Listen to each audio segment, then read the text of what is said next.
Ladies and gentlemen, please welcome Bonnie Prado Pino and Guillermo Jaramillo Pizarro, both PhD students in the School of Aeronautics and Astronautics, Purdue University.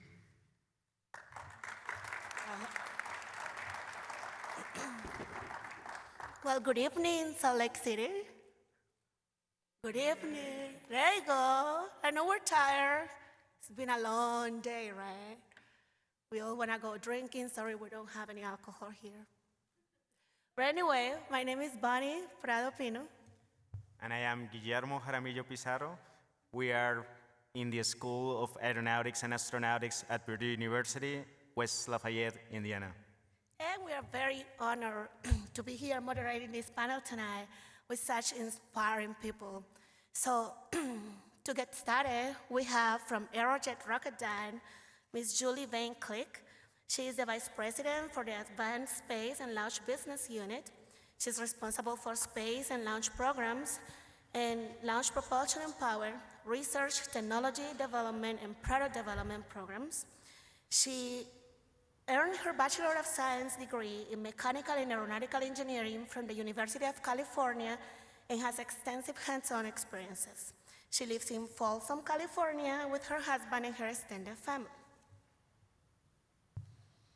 From Lockheed Martin Aeronautics, we have Duane Cuttrell, who is the Operations Director for Engineering and Technology. In this capacity, he oversees engineering staffing and development programs. He has held this position since 2015. He has been at Skyworks for 15 years and supported a variety of other aircraft programs. He is a graduate of Texas A&M University with bachelor's degree in aeronautical engineering. Next we have Dr. Rickey Shyne. He is from NASA Glenn Research Center and is the Director of Research and Development, Competencies in Propulsion, Communication Power, Materials, and Instructors from Extreme Environments. He received his Bachelor of Sciences degree from Tennessee State University and a Master of Science from the University of Toledo, both in mechanical engineering. In addition, he received a doctorate degree in engineering science with a concentration in fluid thermal sciences from the University of Toledo. He and his wife are proud parents of 2 sons, and they reside in Strongville, Ohio. We also have Dr. David E. Bowles.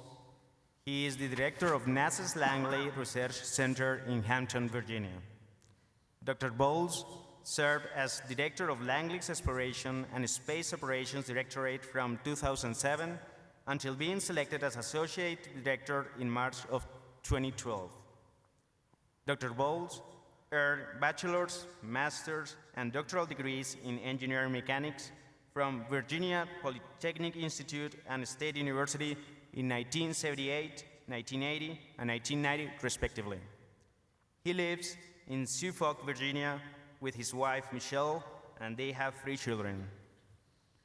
And from the Orbital ATK Corporation, we have Mr. John Steinmeyer, who is the Director of Space Launch Business Development, and in this capacity, he plans and executes Orbital ATK's space launch systems, strategy, and business development activities. He has a Bachelor of Science degree in Mechanical Engineering from UC San Diego and has an MBA with an emphasis in international business from the University of Southern California. In addition to his assignment at Orbital ATK, he serves on the board of directors for Focal Technology, which is a green technology startup. So, without any further ado, we're going to have our panelists come out to the podium and talk to us about their companies and what is it that makes them successful and what can we take from them to be successful ourselves. Thank you.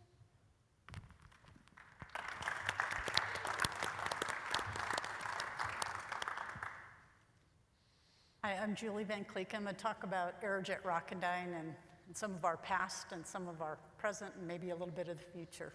Oh, I need that. Aerojet Rocketdyne has been around in a number of forms for over 70 years. This slide just shows you some of the companies that we are a part of. We are really the amalgamation of a number of different companies that we've either acquired or merged with over the past 30, 40 years. And that's kind of a part of longevity and still being in this business. If you think about where this business started, the space side of our business, space and launch, it really grew out of World War II and the Cold War. And then as we started perfecting and making rocket science real and in products, it was a huge amount of development, huge urgency, many needs during those times. We had very large companies working on solving very hard problems. And then once we actually had some success and developed products, there was no longer the need for quite as many people, quite as much development.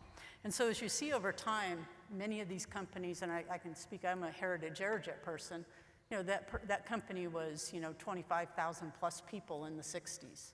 When they, as the Cold War ended, they became less than 1,000. I can say a similar thing about Rocketdyne, and some of the other ones were smaller companies, but also went through times like that. And so as a part of not just surviving, but prospering in this industry, we had to change who we were. We had to adapt to the changing times, and that's what happened. The companies went through cycles, but they came through them, and throughout that time, there's been a great deal of success. And so I'm going to talk a little bit about that and what some of the various factors were, we think, in our success. The company today is over 5,000 people, close to a $2 billion company, and we're based in a number of different states. This just is a profile, of where our different plants are, and that's both a positive as well as a negative. Positive, we have a diversity of thought. We have many different companies now that work together and bring different thoughts to the table, but in propulsion, it's a pretty capital-intensive business, so we have a lot of facilities. And with the demands in this, in this industry, oops, sorry about that. I was using it as a timer, not a telephone thing. But with the demands in our product, business, the need for these facilities isn't what it used to be.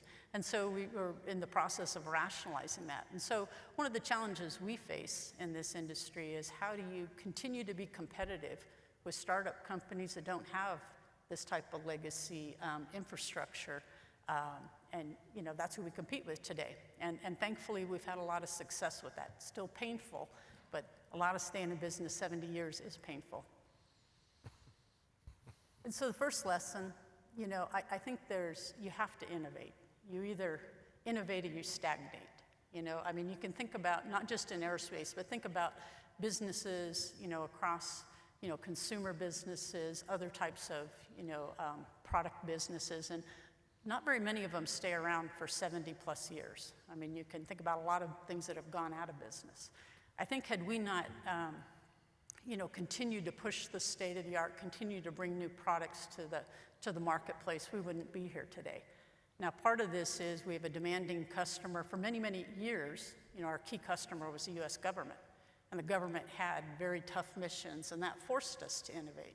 Then as the Cold War ended and some of those needs weren't there, you see the rise of commercial businesses in our space and launch arenas. And those things drove further innovations in the area of new products, new product costs, new business models. And we all saw a cycle of that in the 90s where there was a lot of new demand for things like that, and that bubble burst, okay? And then many companies suffered for it. We're seeing another cycle now with a lot of entrepreneurial companies, new companies coming into space, some of them with atypical business models. And that forces us to continue to innovate. And so I think, the environment, if you don't adapt to the environment, and many times to do that, you have to have not just innovative product, but innovative business models, you will stagnate and you probably won't be there. I would say being rocket people, you're kind of always living on the edge of science, and you're kind of forced to have to deal with the unknown and the hard steps. So that actually helps us. I think it breeds a kind of people, that thrives, on innovation. And just this is a picture of a 3D printed rocket.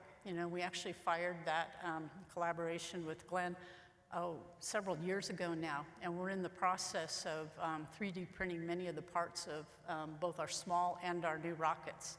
we're actually printing a whole CubeSat, and it's 3D printed all the way up. So I know I was talking earlier with one of the students about how do you get propulsion in a small package. And well, if you can actually print it, it's actually not so hard.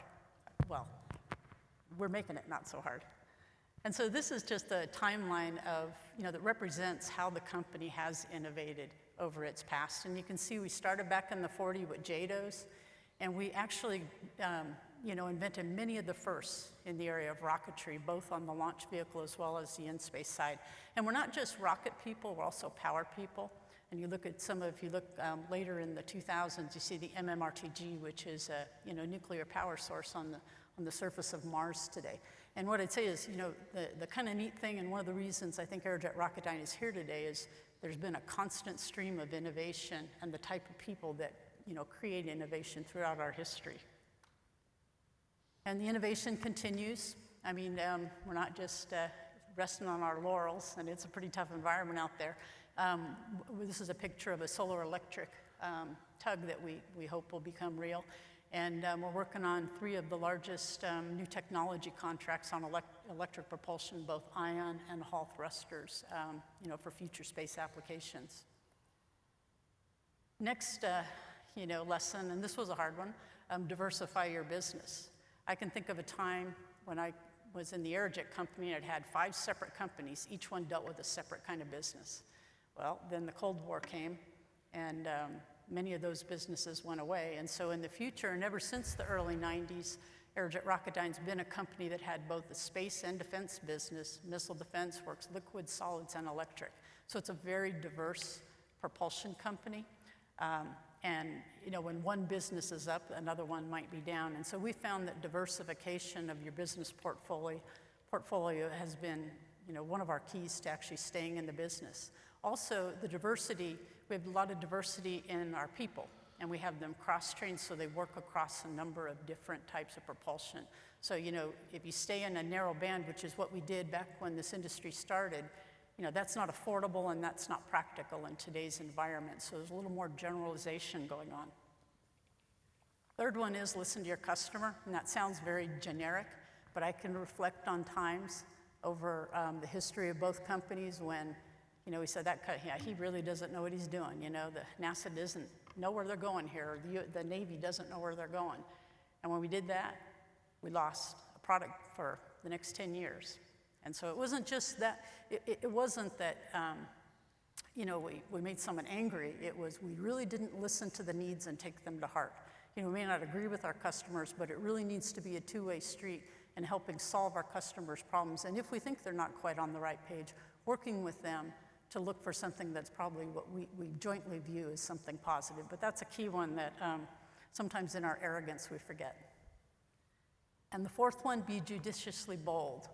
A lot of really fun stuff, really neat stuff happening in the industry, but you got to be careful not to jump too quick. And we're a publicly traded company, and if we make a big investment, it better pay off. We're not currently, living, from a angel investor or venture capital. We actually have to make a profit. And so it doesn't mean we don't take risk. We just have to be smart about how we take risk. And I can think back on times in the 90s when we had the last commercial, space run up.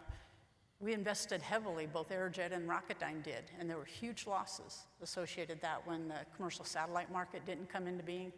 And so those are tough lessons to learn. Doesn't mean we don't invest. We're investing tremendously in launch vehicles again, with the AR-1. But again, it's one of those, you got to really think those things through and be prepared for the consequences if they don't come to market.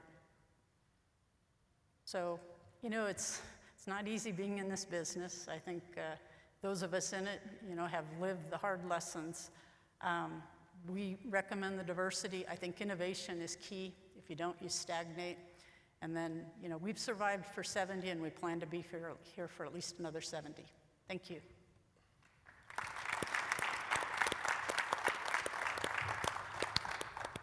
Awesome job. Next, Duane Cuttrell. Thank you, John. Okay, so I don't know if this was mentioned earlier, but we're dealing with a pretty wild echo, right, from the feedback and the acoustics in this room. So That'll come into play a little bit now. It will come into play more as we ask questions and whatnot. So just bear with us on that part. So I'm Duane Cuttrell from Lockheed Martin. Let's go into the next page. I don't want to spend a lot of time with the statistics on who Lockheed Martin is. I think most of you here know that. The one thing I did want to focus on is that as of today, we're divided into 5 separate business areas, right? If you start around the outside, those start with the space systems, and you can see from the sub-bullets some of our key products with each. Then moving around, information systems and global solutions, right? We've got a lot of civil, a lot of defense, a lot of security associated with that business area. Mission systems and training, right? We do both mission system development, not only for ships and for the Navy customer, but also a lot of that equipment is going on to the F-35. Moving around, missiles and fire control. Of course, as the name implies, a lot of the missiles and air defense is in that sector. And then finally in the center, the reason I put it in the center is because I actually am out of Aero, right? But that's where we do aeronautics, is where we do the aircraft, okay? The fighter platforms, the tactical platforms, as well as the airlift. We also are we are also segregating part of our business to focus more on sustainment, the sustainment of our products. That's something that right now accounts for about 1/3 of our business, but we've really not paid much attention to it, if you will. So you're going to see a renewed focus as we go after more of the sustainment business for our products. The reason I put those business areas is to say that, with the diversification of Lockheed, and it was mentioned before, we've got a long history in aerospace, right, from a number of separate companies that have now come together, that have merged to form Lockheed Martin.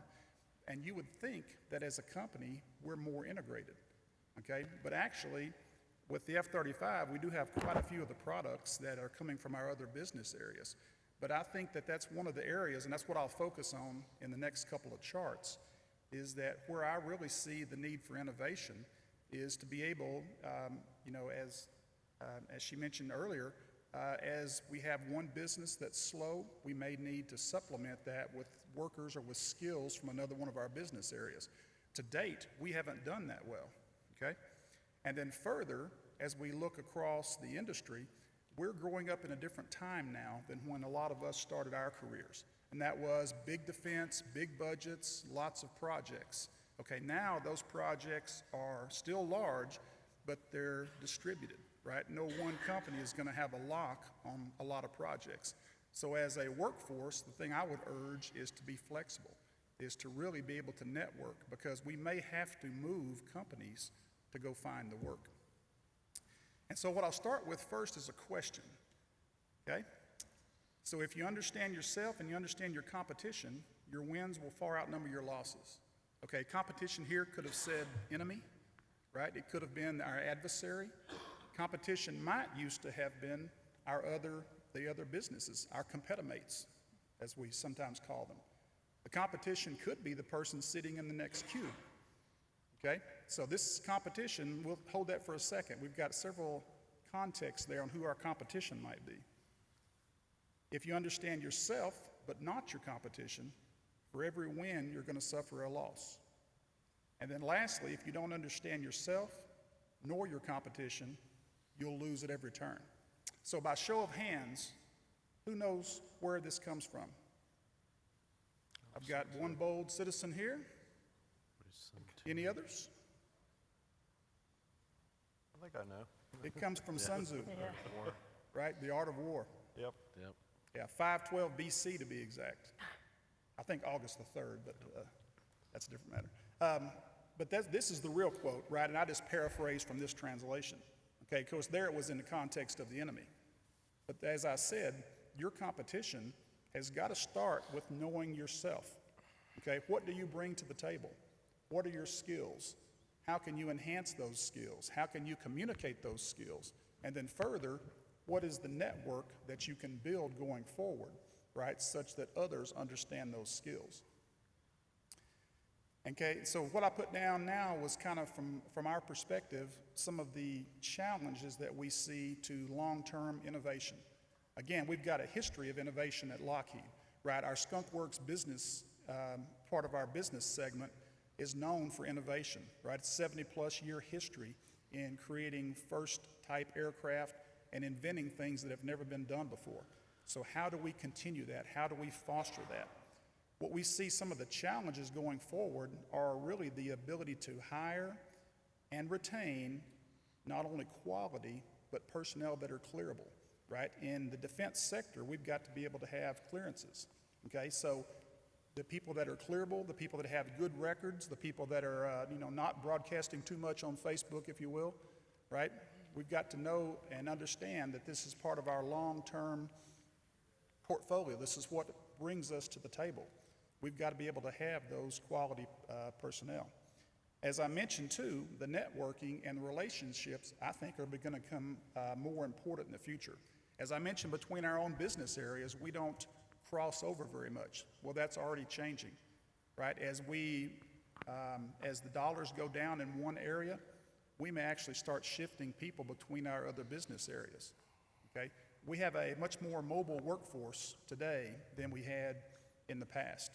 And so I think that, networking, such as AIAA, other professional societies, other conferences, that's where you're going to get to know your community. That's where the jobs are going to be. So again, you may have to be able to cross those boundaries. And then lastly, it's communication and collaboration. So again, you can practice that no matter where you are, right? Again, first learn to lead yourself, but then how do you work as part of a team? How do you collaborate? How well do you document? How well are you open to other ideas, other viewpoints, right? What about that healthy debate, right? We've gone away from a culture in our time frame that, was very authoritarian, very dictatorial, if you will, in terms of the solutions that were put on the table, and in some cases, some of the pathways that we followed. Okay, we're seeing now more openness to collaboration, right? We're seeing working across those boundaries. So I think that's what really I would leave you with, is that I see those as the key challenges. Thank you.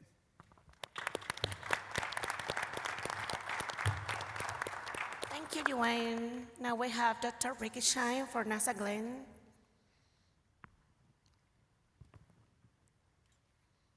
So since Duane didn't use all his time, do I get extra time? No, sorry. So thank you for being here this evening, and I want to just give a perspective on history and then how history leads to longevity. And so at NASA Glenn Research Center, and I'm going to talk mostly from this chart, and I know this is kind of a sales pitch, but this year is our 75th anniversary of the Glenn Research Center. We started off in January of 1941 as the Lewis Aeronautical Propulsion Laboratory, focusing on aeronautical propulsion, looking at propulsion systems for aircraft.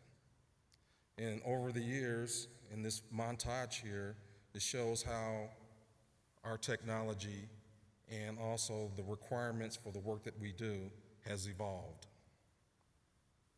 So going from aircraft engines to working on space propulsion systems, chemical propulsion systems, electric propulsion systems, working on power systems for space, and also for aeronautics, working on communication systems, and looking at the enabling materials and structures technology that's required to enable all those missions.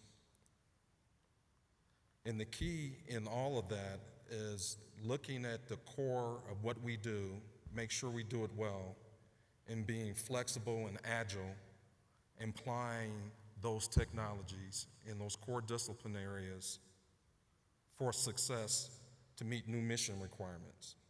So that's really been the key of our existence for 75 years.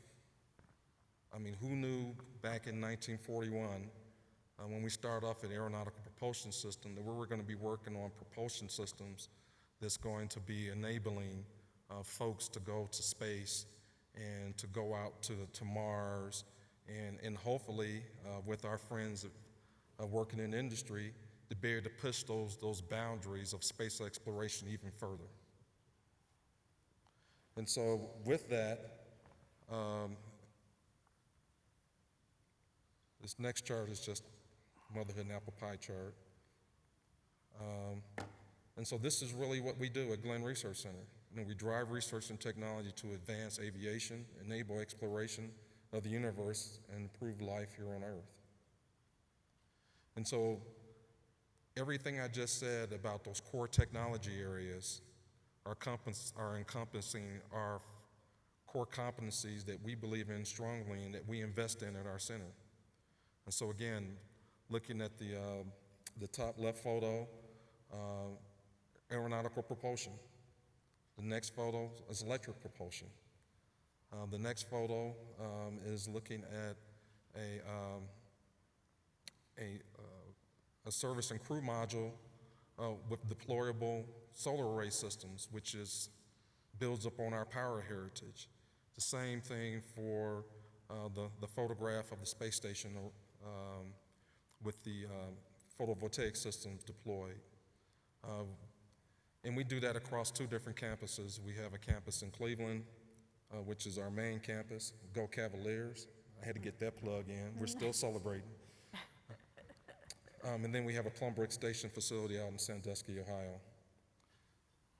And so I'm going to go ahead and I'm going to advance through all of these, but these are the 6 core competencies that we build our success upon. Again, air-breathing propulsion. So we look at everything from aircraft engines, whether or not it's turbofans, turbojets, propeller systems. Now we're starting to look at more hybrid electric systems, which I know there's been a lot of discussion in several of the seminars and sessions here at this conference. In-space propulsion and cryogenic fluid management. So we look at in-space propulsion, chemical propulsion systems, and also electric propulsion systems. How do you manage those cryogenic propellants? Again, if you look at the core of what that's all about, it's about fluid mechanics, heat transfer, aerodynamics. The next one is physical sciences and biomedical technologies in space. So we actually adapted a lot of the work that we were doing in fluid mechanics and also heat transfer, and we transferred that to what can you do in space? What can we do on space station as far as understanding the physical science of how microgravity environment impacts an astronaut, and what kind of physical effects does it have on them, and what kind of things can we do to be able to develop effective countermeasures to help mitigate some of those impacts. So what you see in that photo with the physical sciences and biomedical technologies in space is actually a harness that the astronauts use when they're running on the treadmill. They have to do several hours of weight-bearing exercises a day, including aerobic exercise, and if you're running on a treadmill in space, you have to be tethered down. This allows them to be tethered down without creating some of the issues some of the other harness systems were creating as far as chafing and other issues that they were having when they were there. Communications technologies and development. Well, if we're going to do space missions, we have to have advanced communications technologies. If we're going to do aeronautics mission, if we're going to have and reach the dream that some people will have where there's drones flying around everywhere delivering packages to your house, we need to have advanced communication systems and also sensors so we can be able to do command and control, sense and avoid. That also is going to enable us to be able to have very robust space exploration missions where now, instead of some of the delays we experience in our deep space network with communicating that information back to Earth, how can we now improve that bandwidth and that communication speed by using optical communication techniques coupled with RF band or maybe some kind of hybrid system. And then the last one is materials and structures for extreme environments. So again, we've had a lot of discussion, or at least I've been in a lot of the sessions, and maybe that's my focus, talking about hybrid electric power, which is one of the focuses of this conference. But how do we change that paradigm? If we're going to go to a Martian mission, and if we're going to put humans on Mars, we have to do something pretty significant as far as development of high power density materials in order to facilitate those missions. If we're going to do a higher power solar electric propulsion system, we're going to need advanced materials. If we're looking at trying to develop a hybrid electric aircraft, we're going to need advanced materials with high power density. The same thing if we're looking at trying to facilitate sending out larger scale missions so we can go out and explore the universe. We're going to need very lightweight, high structural integrity materials, and also materials that can handle some of these extreme environments. So that's my last chart because I have more, but I know I see the yellow light, so I'm not going to do that. And so the key to all of this, everything that I just talked about derived from our heritage in 1941, where we started off as an aeronautical propulsion laboratory. And the ability for us to be able to survive and have the longevity that we've had is because we've been able to adapt. We've been able to look at our technologies, the ones that we're really, really good at, and how can we apply them in a different way to meet a challenge that sometimes maybe we haven't even thought about. So one of the keys to, I believe, innovation and longevity is being forward-looking enough to be able to see things before you actually need them. And I believe that's what NASA has always been about. We do things that others dare to dream. We actually go do them. And so with that, I'm going to give 33 seconds back and hand it over to Dr. Bowles.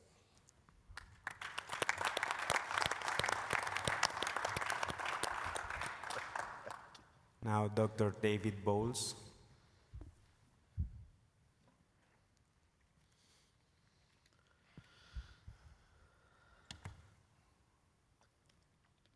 All right, good evening. Thanks for coming. Usually when I do one of these at work, when I got a big room and it's not filled, I tell everybody to come up front, but I won't make you do that. You can stay in your seats.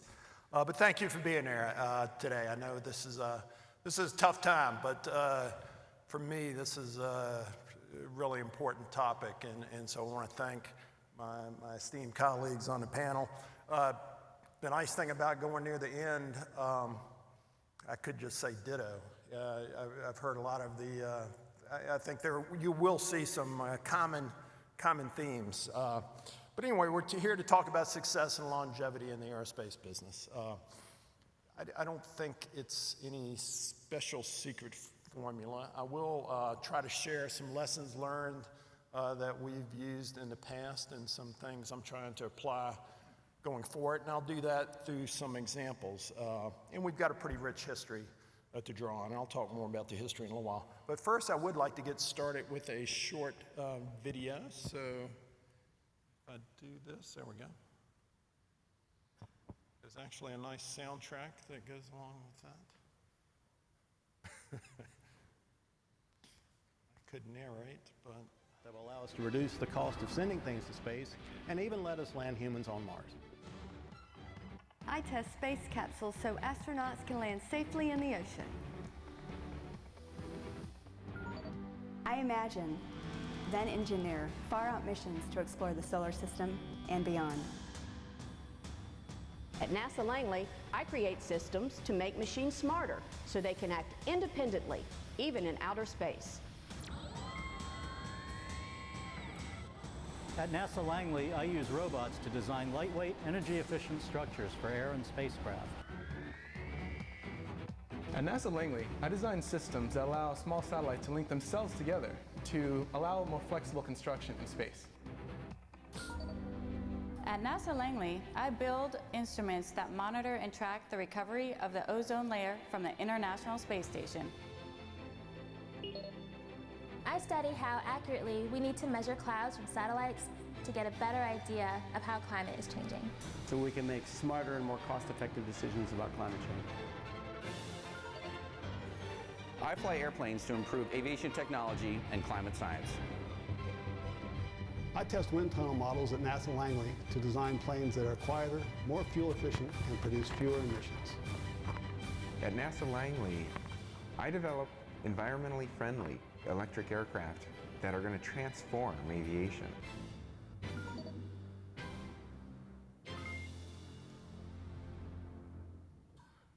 Okay. All right, before we get to the next slide, just say a few words about the video. That does give you a big picture overview of what we do. I like to tell people we're pretty unique in the agency. We kind of touch everything the agency does, from aeronautics to science to technology to human space exploration. So that actually, I think, is one of our keys that I tell people when I'm out recruiting people that, hey, if you don't like what you're doing, we do a lot of different things. So you've got opportunities to put your hands on a lot of different things. I think that has been one of the keys to our success. But what I want to touch on, and I'll get into some more examples, is really kind of protecting the idea generation process. I think Julie talked about it. Innovation is one of the keys, I think, to longevity and success. So how do you protect that idea generation process? We try to go out and hire smart, motivated people. That's also a key. And then give them the tools to be successful, and then get out of their way. For us managers, sometimes that might be a little more challenging than we would like, but I find if you just generate an environment for people to be successful, don't micromanage them, and then get out of the way, you'll get some amazing things. So that's one of the key. And I'll go into some specific examples. I do want to touch a little bit on this slide. Rickey talked about Glenn's 75th anniversary. We're actually just had our 99th birthday 10 days ago, so we're coming up on our 100th birthday next year. And this just gives you a quick summary. Obviously, we started in July 17th, 1917. We were actually part of NACA, National Advisory Committee for Aeronautics, which actually started in 1915. So it had its 100th anniversary last year as an institution. We were the first research lab for that organization. So we broke ground in 1917 in Hampton, Virginia. Aeronautics is obviously a big part of our heritage, but I'll tell you a few other things people might not know. Space program started at NASA Langley before there was a NASA. The original Space Task Group started there. Then with the formation of NASA, we had the Project Mercury there. We built the gantry you see in the back of that lower left-hand picture where we did lunar landing simulations. And we managed landing the first soft landing of something on the planet Mars. And we just celebrated the 40th anniversary of that literally last week. Had a big celebration, so that was pretty cool. So we've got a rich history to draw on. And as I said, we'll be celebrating our 100th anniversary next year. All right, so now let me talk a little bit about some examples in the past that I think that have led to this longevity. So next slide. So let me introduce you to three different people, and I really call this slide a legacy of evolution. First of all, upper left-hand corner, Dick Whitcomb, really shaping the future. He's known for a lot of things. He actually had three major accomplishments, one in the 50s, one in the 60s, and one in the 70s. One of our Collier trophies in the 50s was for Whitcomb's area rule, which really revolutionized the shape of airplanes. Then in the 60s, I think he had the supercritical wing, and then the 1970s, he had winglets. It's really hard to fly on an airplane today that doesn't have some innovation that Dick Whitcomb came up with. And so Dick was an interesting individual. I wasn't there when he was working, but I've heard stories. Personally, he was kind of shy, but in the lab, he was very bold. And he was kind of unconventional. There are stories about he would bring a cot into one of the wind tunnels when he was running the tests, so he could just stay there all night and sleep and work. And again, I think management at the time probably didn't really know how to deal with him, so they just kind of stayed out of his way. And he did some amazing things, which brings me to the second picture, Dr. John Holbolt, pushing for change. So he's one of the unsung heroes of the Apollo program.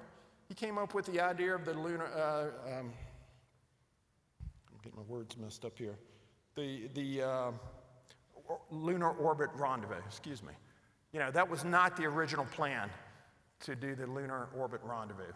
He pushed for that, did all the calculations, actually just bypassed all the proper chains of communication, and in the mid-60s wrote a letter to the incoming associate administrator and said, hey, do you really want to go to the moon or not? Do you want to do it by the end of the decade? Then you need to do it this way. Finally got the rest of the agency on board, and that's what we did.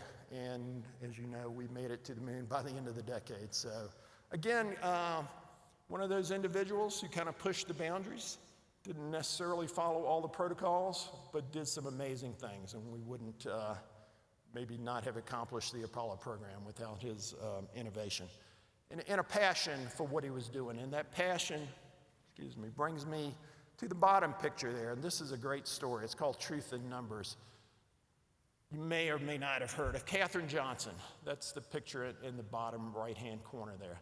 She was one of our early mathematicians, or at the time in the 50s, we call them the human computers. She came in and did a lot of the calculations. An amazing story for a couple reasons.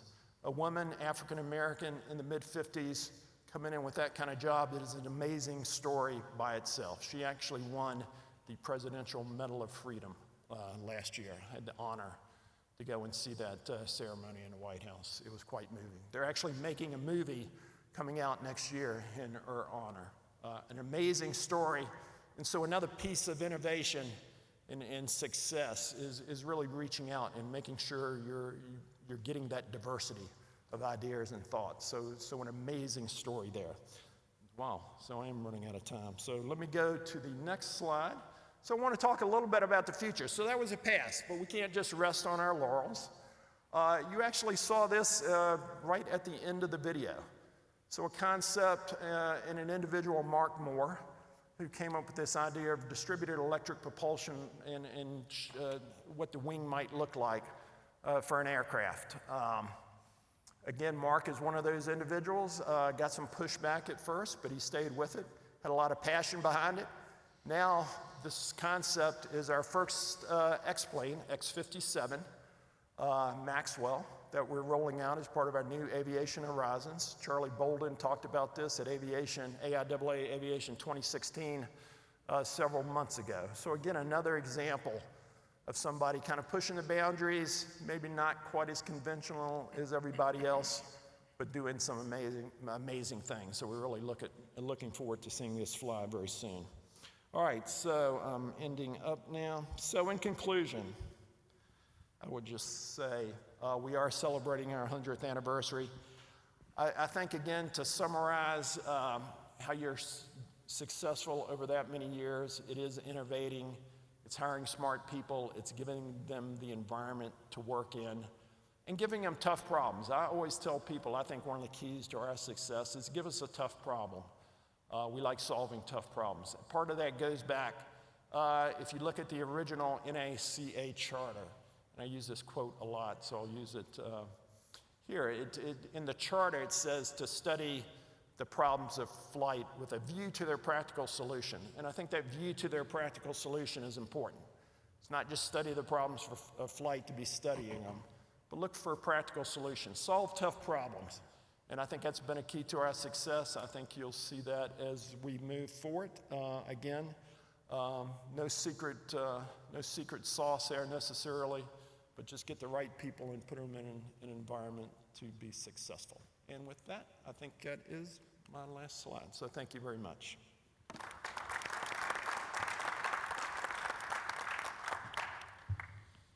Thank you, Dr. Bowles. Now we have John Steinmeyer from Orbital ATK.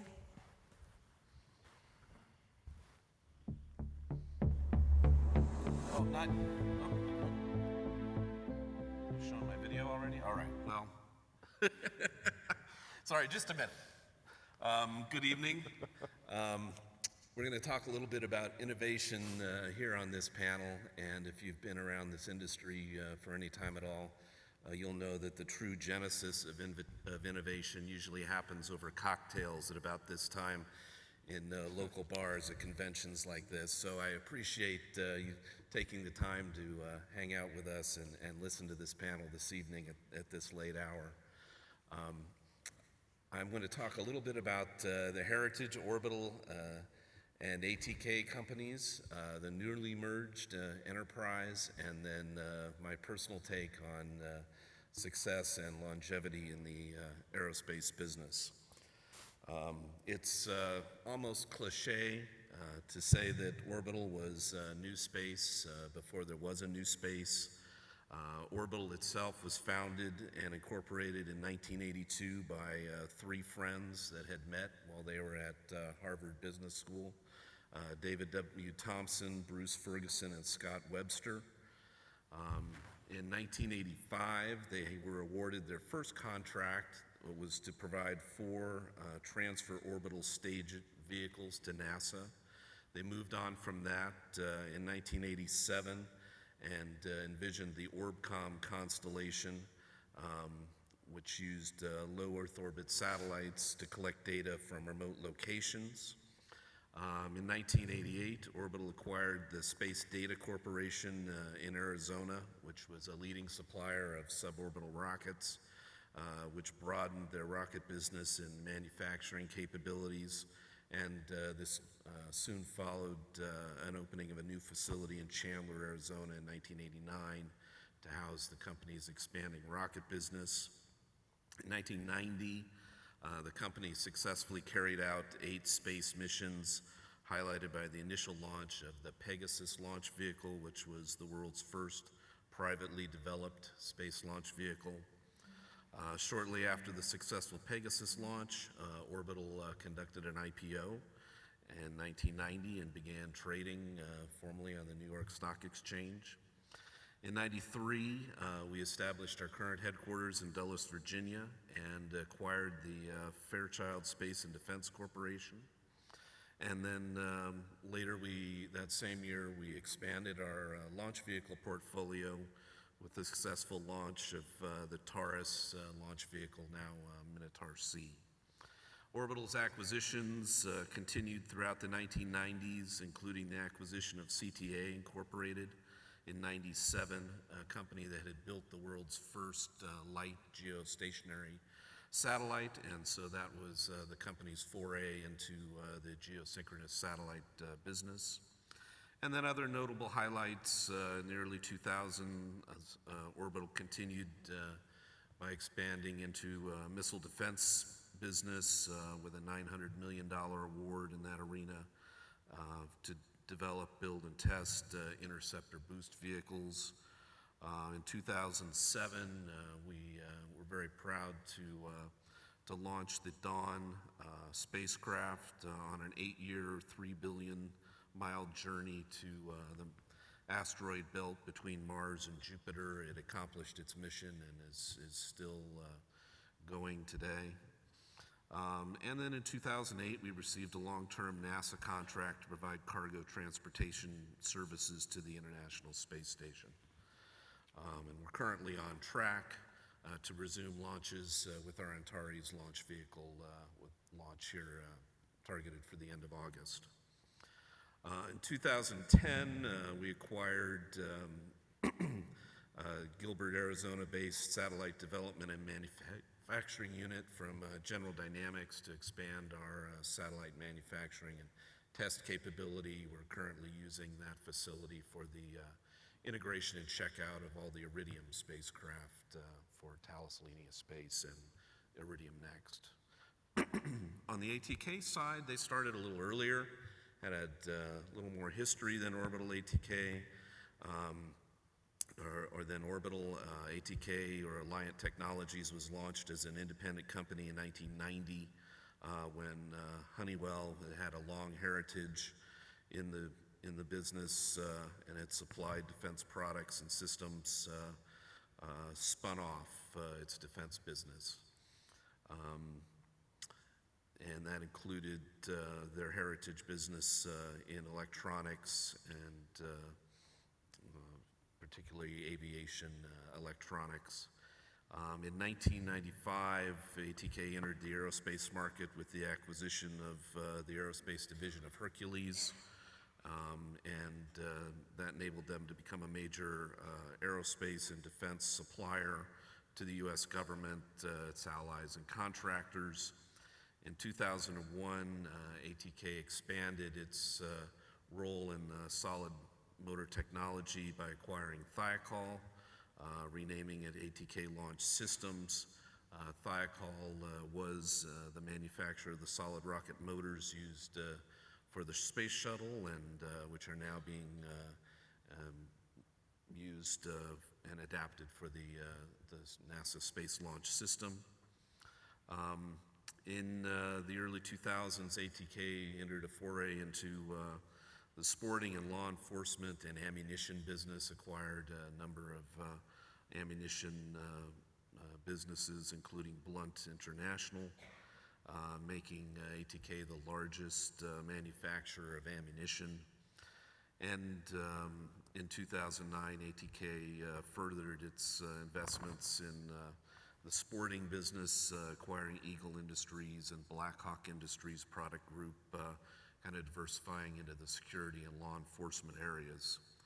On April 29th of 2014, the boards of both companies announced a merger and unanimously approved a plan to combine Orbital and ATK's aerospace and defense groups to create a $4.5 billion company with about 12,000 employees. The new company serves U.S. and international companies. We have leading positions in the markets for space launch vehicles, propulsion systems, tactical missiles, defense electronics, satellites, space systems, armament systems, and ammunition, a vast array of products, as you'll see in the video in just a minute. Before we go into the video, just a few words on the panel's theme of success and longevity in the aerospace business.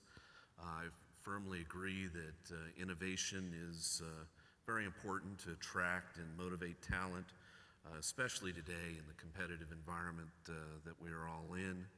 And I firmly agree that innovation and technology development is key, a key component to corporate longevity. However, I would say first and foremost is execution and continued execution on programs and commitments. You really have to execute consistently before you can innovate successfully. 25 years, once again, before there was really such a thing as new space, Orbital came forward with the Pegasus launch vehicle, very innovative at the time. But as the company grew and matured, we know that it's intrinsic to execute successfully and then bring forward these new innovations. The way we typically innovate, if you look at the Greater Orbital ATK company, and you'll see this in the video, is we try to exploit the white spaces, if you will, and develop adjacent product lines and programs. This is key to our missile defense business and initiatives. And now you see that in a new satellite servicing business that we're entering. In addition, we, as you saw in the history of both companies, acquisitions and partnerships were key. We just had another announcement yesterday of teaming with E-Class in the green propulsion arena, and that's typical of the development for Orbital ATK. But key is ultimately not to stray too far from core technologies and specialties and staying close to the niche that you command in the marketplace. And lastly, I would say it's very important to treat employees, customers, suppliers, and stakeholders consistently with respect. And with that, I'll show a brief video on Orbital ATK and how we do these things on a regular basis. And here we have the explorers, the defenders of freedom, the global business leaders, the visionaries. Sound confirmed. Proceed. At Orbital ATK, these are our customers. and we are dedicated to providing them with affordable, reliable systems and products that allow them to carry out their missions. With 12,500 employees in 20 states in our flight systems, defense systems, and space systems businesses, Orbital ATK is dedicated to being the partner you can count on.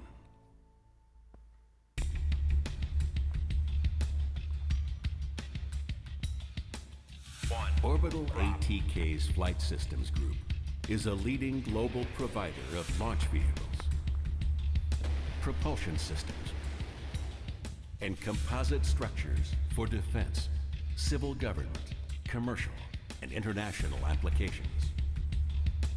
Our space launch vehicles have conducted more than 70 missions, boosting more than 160 commercial, civil, and government payloads into orbit.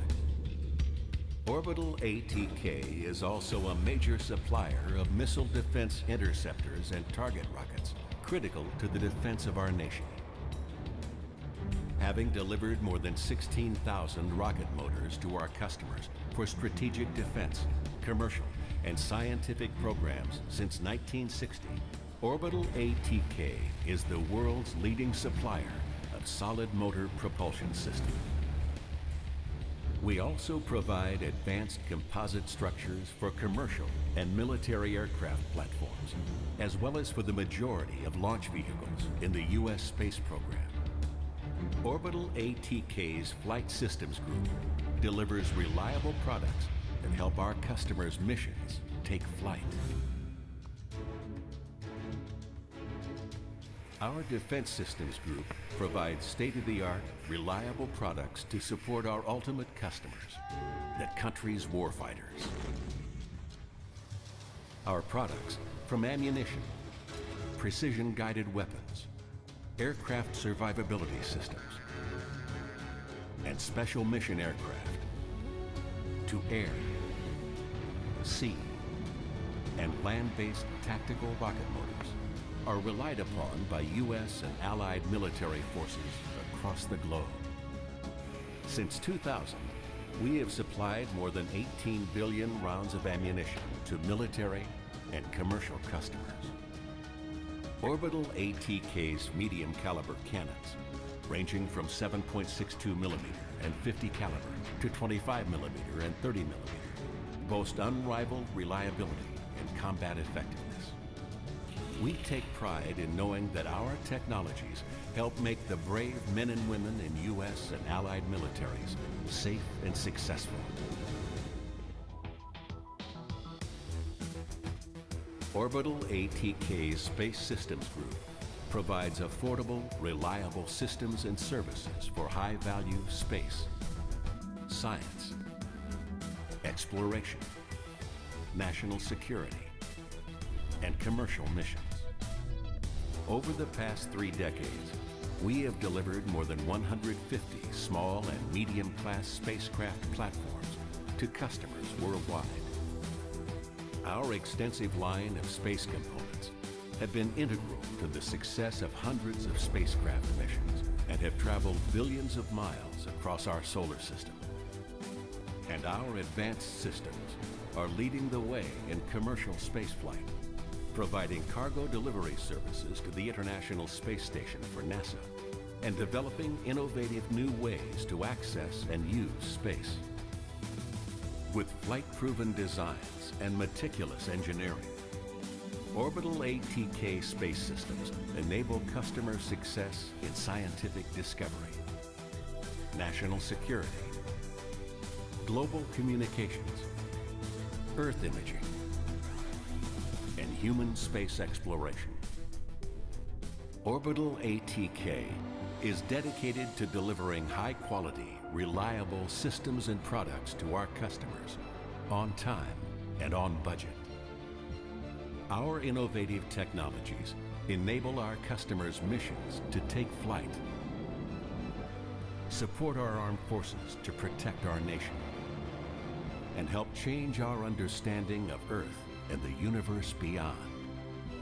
In everything we do, Orbital ATK aims to be the partner you can count on. All right, thank you very much.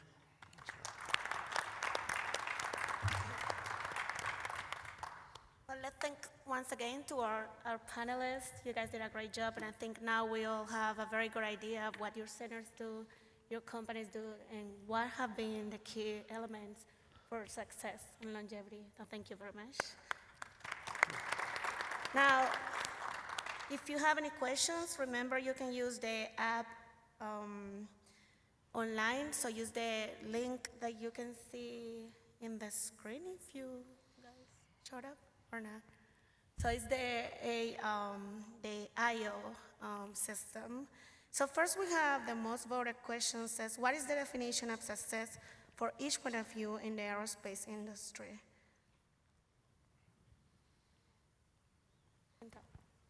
Definition Okay. of success? Being a profitable business and still being here. I mean, it's, as you can see, I mean, I think we've all evolved over time, but if we say what defines success, public companies, their shareholders define it as you're profitable, you're growing, you're delivering value to the shareholders. Employees define it as, this is a great place to work, I have value here, I'm a part of something bigger. And so, and since employees are probably our most valuable resource, satisfying that need's key. So it's, one, we have to execute, we have to, do things for what we think we can and not take too big a risk so we lose too much money, but then we have to have an interesting business, one that's fulfilling, so we have the human capital so we can continue to do that. And we have to have the type of management that can look at our industry, watch the trends, see what's happening, and be able to, adapt and survive and hopefully chart a course, in a changing environment. So at Lockheed, I think we like to say that we solve our customers' most challenging problems. And so success for us is actually being that partner with the customer. It's also, as you mentioned, it's the business arrangements, it's the ability to deliver on time, on schedule, and then at the end of the day, it's job satisfaction, right? It's the ability to really invent the future, right? Because a lot of the things that we've invented, take the F-35 for instance, a lot of that technology didn't exist 10 years ago. I did 10, but maybe not 15 years ago, 20 years ago, it did not exist. So most everything on that aircraft has been invented. So that's where we take our pride. I would say for what we do at NASA is providing value for the American taxpayer. The investments that we get through tax dollars helps us to invent the technology that's going to hopefully create a better world for all of us. Because a lot of the technologies that we do, they're developed for aeronautics and also space applications. But a lot of that technology also has practical applications here on Earth. So for the work that we do, that's what we're trying to provide, that return on the investment that all of us as taxpayers seed for us to go and do. Yeah, and I would agree with Rickey as being part of NASA. It's a return on taxpayer investment, and part of that return on investment, NASA's got missions to do, and from a research, more of a research and technology center, it's enabling those missions today, but also pushing the boundaries, developing those new technologies to enable that next set of missions. So it's keeping an eye on the future, getting that balance between technology pull and technology push, which I think you need to keep that in balance. It can't be one, can't be all of one or the other. And so again, it's enabling those missions, which is return on the taxpayer's investment. From a corporate perspective, I would echo my industry partners here that keys are a track record of successful performance, a positive financial performance that gives you the ability to continue to develop and innovate, and positive reputation in the industry. From a personal perspective for your career, the same things are largely true. Consistent execution and staying with the assignments that you have, and seeing them through consistent execution and adaptability is also something that will be key both from a corporate and a personal level. Thank you. There is another question here. What do you suggest to new generations to keep themselves motivated at times of uncertainty and change in the aerospace industry? Okay. Let's start at that end. We'll go in reverse Start at order. this end. Yeah, we'll go reverse. Well, I think the generation that is starting today is fortunate because there is so much happening now in the aerospace business. I think it will be very easy for you to stay motivated. There's developments in almost every sector, and the companies are continuing to innovate. If you find yourself in a lull, perhaps, the key would be to look within the company for areas that you may have a greater interest in. I know within Orbital ATK, it's fairly easy to move between groups and assignments, and if you're not challenged in one area, you can quickly move to another area where maybe your skills will be better put to use. Yeah, agree with that. And follow your passion. I talked a little bit about that, some of the examples I gave. We have some very passionate people, so I think it's important to be successful, is to have that passion and follow it and get in a place that allows that. I think it is a very exciting time in aerospace right now, for lots of reasons, with the advent of more commercial space, new space.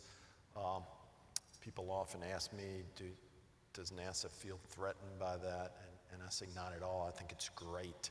And I'll get the question, well, what are y'all going to do? And I tell them, well, the universe is a big place. There's always something else that we can go do. There's always tough problems out there to move out. So I'm not worried about giving up any one piece. It's, like I say, it's a big place out there. So there's always good things to do. And put my research and technology hat on for a second, I think look for those innovations now at the boundaries of disciplines. A lot of the examples I showed were kind of innovations like in aerodynamics. I think a lot of the innovations we're going to see going forward, and I think it's very exciting, where you can bring disciplines together and really innovate at the system solution. One quick example, I think autonomy. We throw that word around a lot, people flying drones. I think you will see autonomous systems and true autonomy be very ubiquitous across all sectors. Aerospace, everything. And so I think there are huge opportunities there. So I would say look for those innovations at the boundaries of disciplines and technologies. I think there's a couple of things that you really need to make sure that you do in order to set yourself up for success, and also being able to be agile and flexible as things change within the aerospace sector. So firstly, you really have to develop your technical expertise. A lot of the things that I think that all of us talked about here on the stage was based on we developed an expertise in a certain area, and we became very good at it, and then we knew how to utilize that to go after the things that were important for the various, whether or not it's for the various business sector we're in or for the business that we're in, as far as developing research and technology, and being able to take that through the maturation process and getting that into some kind of flight process, whether or not it's for aeronautics or for space. So becoming very, very good at what you do, that lays the foundation. Because one of the things I think that's different for our generation than maybe for the younger generation, most of us have had long careers with the organizations that we're with. Most younger people, they're now built for, hey, there's another challenge over here, I'm going to go do that in 3 to 5 years. But I think in order to do that, having that depth of technical expertise in your particular discipline area, it allows you to be able to leverage that and be able to do it successfully. And without that, I don't think you could have that success. No, I think that's perfect. I think it goes back to the quote that I mentioned from Sun Tzu. You know, first know yourself. What motivates you? What are you good at? Where do you get your sense of fulfillment? Where's your satisfaction? Right? Because it would be a sad day, you know, for instance, if you've had the best year of your career and, for instance, the company made no profit, you got no raise as a result of it. Right? If that's what you're working for, right, you probably need to be in a different business. Right? You've got to figure out what makes you tick, your motivation, and again, how you can then derive that satisfaction. And then like the other panelists have mentioned, and I mentioned as well at the outset, is that the world has changed, right? We no longer hire on to a company and are with that company or that organization for life, right? The newer generation is going to have to change. So that's really why I stress the networking, right? The networking aspects, you know what you do, know what you bring to the table, but then use that network to find the opportunities. And then lastly, if you've got a problem, no matter whether it's a technical, whether it's personal, ask somebody else, right? Ask for help, right? With colleagues, with, you know, people outside of work even, right? You don't have to do these things alone, right? This is a team sport. Well, it is aerospace, so I think having some technical competence is a requirement, you know. I mean, not too many people survive if you don't have that. So it's like a basic. But I think you have to have the passion. I think you mentioned that. You need to know what you like, and you have to have the passion for it, because there are going to be times where it goes down. So you got to have the satisfaction from the work you're doing. And I think many of the people in this industry stay in the industry because of that passion. But I think also you want to look a little bit broader than your particular discipline or your job and see the trends around you of what's happening. Know more about the company, and that way, from an uncertainty standpoint, you can see what's happening with the company and then make your judgments as to, you know, how you're going to fit there in the future. So I think it's not just what you're doing, but you got to know a little more about the company and what's happening with the company to give yourself confidence during those times of uncertainty. Those were all great answers. Our next question brings us to the risky part. So it is well known that taking risk can be risky, right? If you work for a big organization and you want to take a risk, maybe you can end up making groundbreaking progress, or you can end up losing your job, right?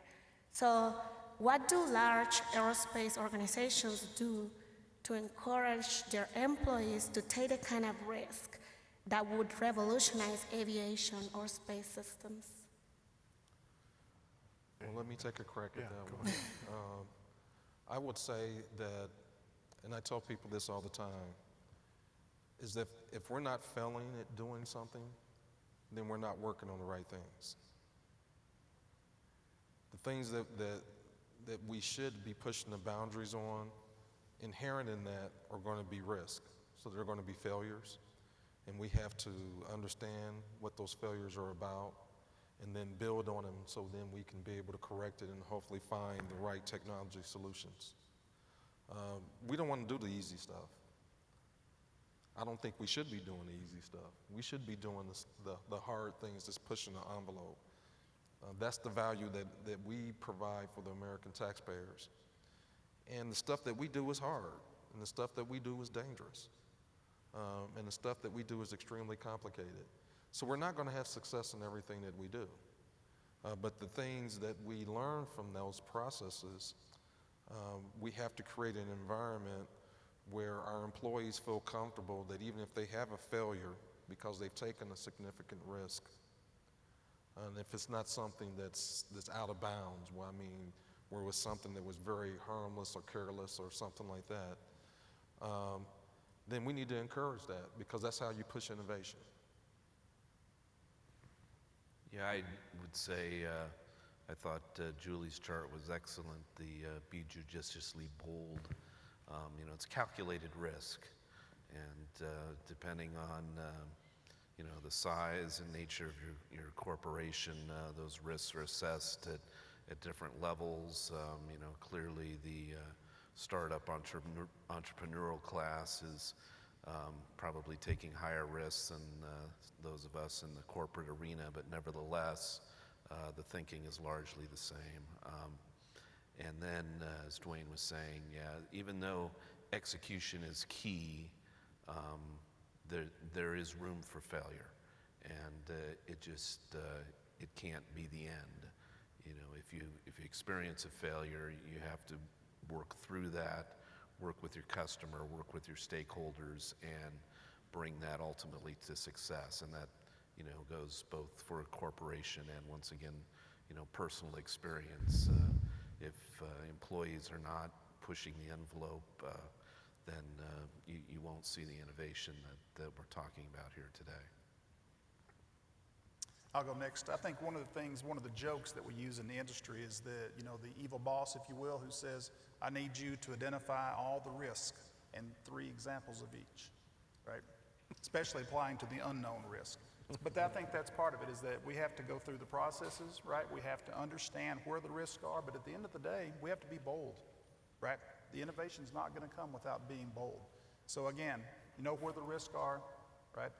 Push the boundaries, but then we need to really, if you will, work back to where we have a culture to where we can learn from failures, right? Because in the early days of NACA and NASA, we failed, right? We failed a lot, but we learned a lot. And so now, as an industry, we're a little more risk averse, right? I think we need to get back to that innovation where on a smaller scale, we can push harder. You know, we can make some of those big bets. We can work some of those negative TRLs, right? But we push.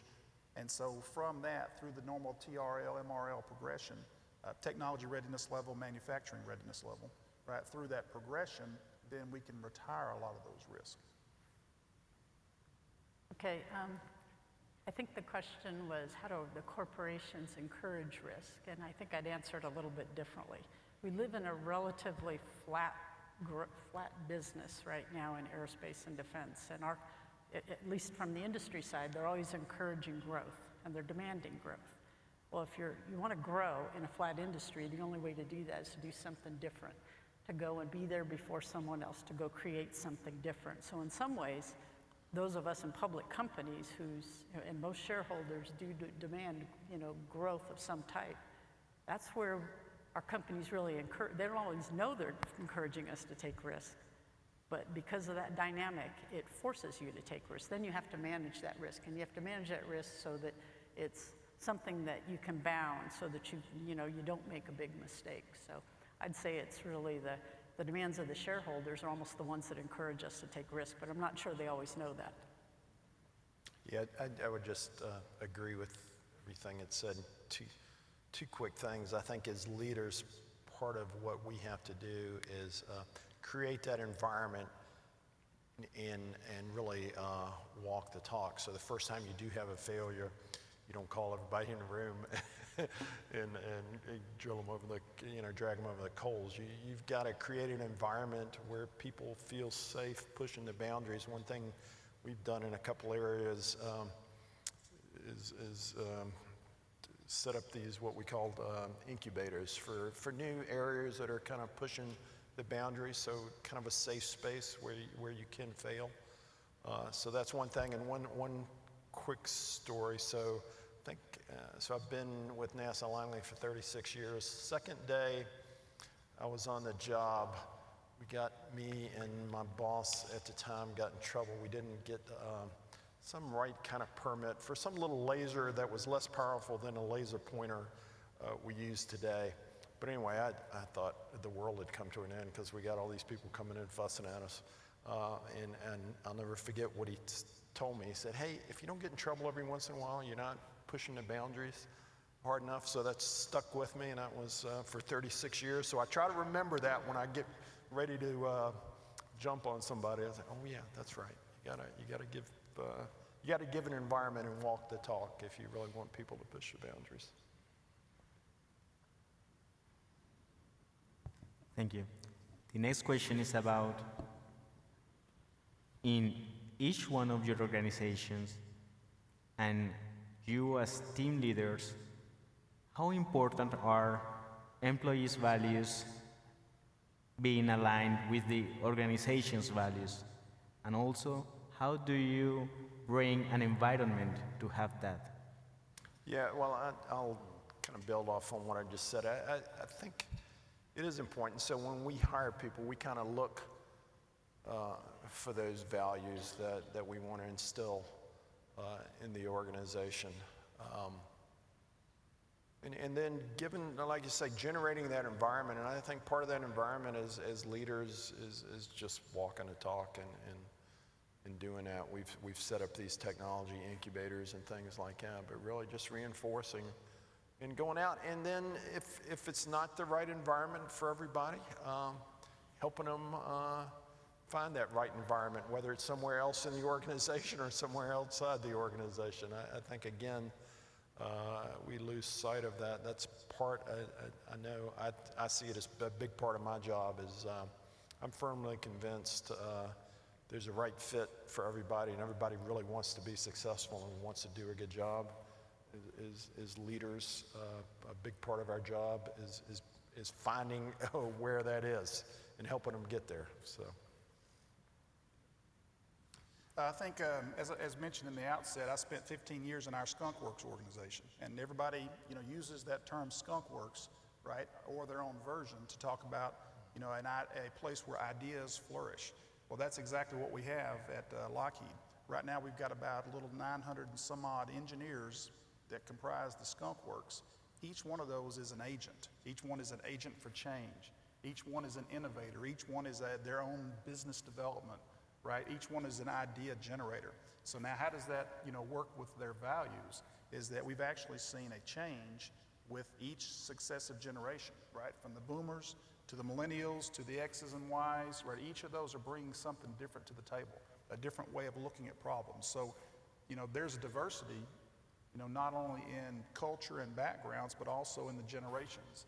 And so I think all that's important, and we've actually changed the way we approach problems to incorporate more of the values, right, of the successive generations past the ones that we're in. So when you talk about the importance of the alignment of values, let me give an example. My youngest son was in camp this year, and they taught them how to row.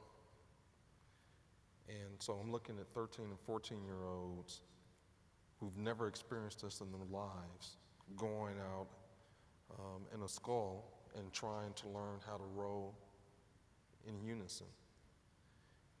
And what that was a great example to tell me that if everybody's values are aligned and everyone's in sync, then you're going to move to where you need to go as an organization. But when you had that misalignment, and I was watching these 13 and 14-year-olds do this, it was the churn in the water that is an example of what happens when the organization, when everyone's values aren't aligned with what the organization is trying to do. And so you either have that progress or you can have that churn. It's critical. I think you need the basic alignment to get the most out of your organization and your people. And people can do amazing things, but if they're not aligned with, where the company's going, you get that conflict and you get a lot of other bad things. So it's absolutely critical. And one particular thing that we deal with, like in rocket engine and motor development, is having a value of safety. And safety is the number one thing we do, because what we do is dangerous. And if we're not all aligned to that, people might not go home. And so it's absolutely critical. I would just echo most of what's been said here. Certainly when we interview new employees, we try to get some assessment of where they're coming from and make sure that there's some sort of alignment there. And then once you're through that wicket, as was also mentioned, you start with a seat on the bus, but that might not ultimately be the best seat for you. So, we work with employees to find the best seat on the bus and where they can contribute the most. And then, there are instances where expectations don't align. We used to be really on the cutting edge of, for example, in the launch vehicle business, and it was hands-on, and we were doing a lot of innovation in that area. And so the employees came in and they were hands-on on these new product developments. We've kind of moved a little bit away from rapid development on the launch vehicle side. So some employees come in looking for that experience, and it's not exactly there today. And they're expecting what they've seen at other entrepreneurial startups, and if they don't find what they want, then they move on. So sometimes that happens. Great. So for the sake of time, we're gonna end it right here. We'd like to thank everybody who came and supported this evening, and we hope you enjoyed it as much as we did. And I know there are so many people watching it online too through the live stream. So to all the folks at Purdue and Columbia, like I know they're on it. So thank you very much. And of course, let's thank again our panelists. You guys were great. I think we all got a lot from you. So thank you very much. Thank you.